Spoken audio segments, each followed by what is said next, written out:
Ano palagay nyo mga Lodi? Kaya ba ni Lady Pangit ang 1,200 km na race? Ayan mga Lodi, uminom na ng probiotics si Lady Pangit natin. Road for 1,200 km. Good news, maglilipad na tayo ng 1,200. Ayan o, ganda o. Ayan, good luck kaya Lady Pangit. Road to 1,200 km tayo. Miyerkules ang basketing. Wow, wow, wow.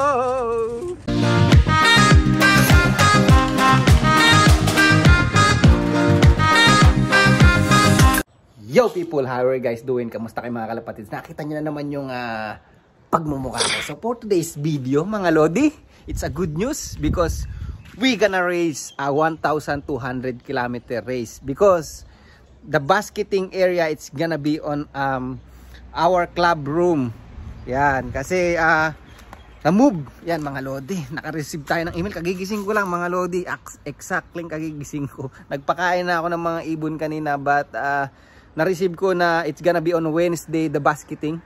And it's on my club room, dun sa club namin. So the whole federation or the whole Auckland, whoever will be raced on 1,200 km, it's gonna be Hobsonville club room, yung basketing. Kasi last time the schedule, it's gonna be on Manukau club.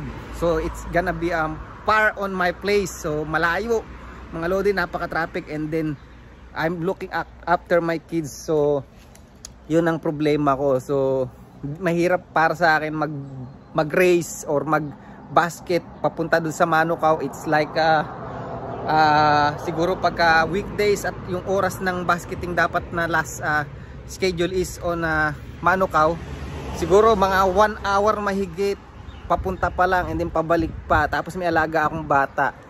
So kaya talagang di na ako magre-race. But ngayon na-move, i-race natin si Lady Pangit. Kaya meron akong dala ngayong pagkain nila. Ayan, oh.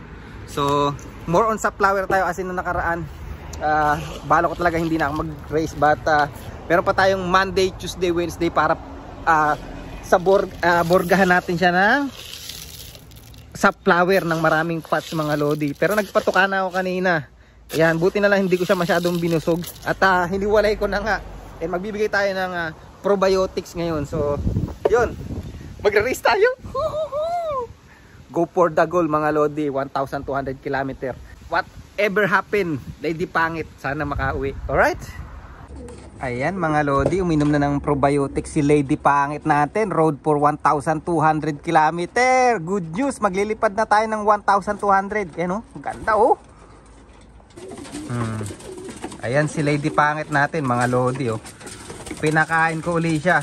Kasama niya yung off color na inakay. Kailangan natin siyang busugin ng busugin ngayon mga Lodi. Road for 1,200 km. Go go go Lady Pangit. Yan.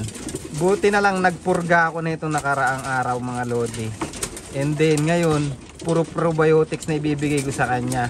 Wala nang etus pa. Wala nang mekus kahit ano na lang kung ano lang ibigay ko sa kanya. But ngayon kailangan natin siyang busugin ng busugin sa pagkain para marami siyang lakas. Medyo malayo-layo yung 1,200 km. Ayan. Ayan, good luck kaya Lady Pangit. Road to 1,200 km tayo. Miyerkules ang basketing. Wow, wow, wow. Nakaka-excite tuloy. Buti na lang oh. Tingnan niyo yung itsura niya mga Lodi. Full pack yan mga Lodi ngayon. Kaya kailangan busugin natin siya ng busugin. Ayan o. Ano ba yung kinakain niya? Sana sa flower. Yan. Sa flower ang kinakain niya mga Lodi. Ayan. Katabi niya pa si paring Stubborn. Ayan. Paring Stubborn. Pasahan mo naman siya ng konting bilis. Ayan. But ang mahalaga mga Lodi, sana makapagpauwi tayo. Isang ibon lang ang ikakarga natin para sa 1,200 km. Si Lady Pangit lang. Sana maging sakalam mga Lodi. Yan, kahit na mabagal lang basta uuwi. Ayan oh. Ayan si Lady Pangit mga Lodi oh. Ang ganda ni Lady Pangit. Road to 1,200 km. Ayan Lady Pangit. Ayan. Grabe, sana umuwi ka.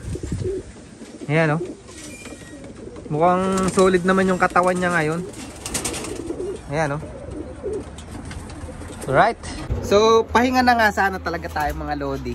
At kasi nga dahil sobrang layo ng basketing, but ngayon walang susuko.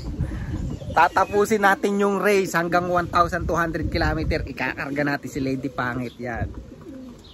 Kasama na pati Pato dito. Yan. Yan. Bahala na siya. Magmekos-mekos na siya ngayon. But buti na lang na i-recover natin siya ng maganda. Yan siya mga lodi oh. Ayan oh. Ang kintab ngayon oh. Hindi na ako nag-training. Wala na. Dahil nga wala na talaga akong balak mag-race sa 1,200 km. But buti na lang na bago yung basketing area mga lodi. Ayan siya oh. Ayan ang favorite spot niya mga lodi. Napakailap na ibon. Oop. Lumipat na naman siya dun. Ayan. Ikaw na bahala. Buti na lang at ba't hindi ko siya masyadong hinahawakan ngayon. At as hindi ko hinahawakan. Napansin ko kasi pag lagi kang hawak sa ibon is nag-uopyo siya. Nai-stress.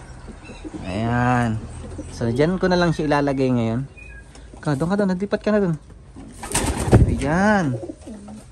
Ayan oh. Napakaganda oh. Tingnan nyo naman oh. Solid mga lodi. Yan. Buti na lang nakita niyo yung body niya mga lodi. Buong buo ngayon yung katawan niyan dahil na talagang ni-recover ko siya. And yan. Sana makaano kasi itong ibon na to sobrang bagal talaga ng ibon na to. Bali breed nga pala ni Kuya Marvin ito. Yan. Sobrang breed. Bali apat ang binread ni Kuya Marvin. At ang isa si Darling, kamag-anak nito. Apat yung pinadala nun eh. And then yung dalawang cock, hindi naman talaga nawala sa ration. Kaya lang di ko na ni-race at dinispatch ako na. Yan. Ito yung hen na umuwi. At ayaw ko talaga sa kanya pero ang bagal niya. Ang kagandahan lang, hen siya. Kaya talagang tinira ko siya. Pero kung cock ito, tinanggal ko na to mga lodi. Ayan. Yan. Good luck. Good luck. Yan. Ano palagay nyo mga lodi? Kaya ba ni Lady Pangit ang 1,200 km na race? Ayan. Masusubukan natin siya sa Miyerkules ang basketing. And then ang release yata is Thursday. So aeroplano sila mga lodi. Hindi na truck, aeroplano na ang papunta ngayon dun. Alright.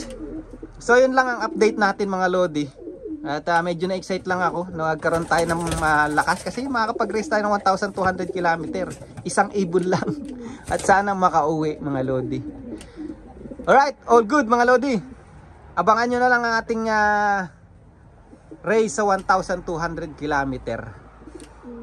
Bye!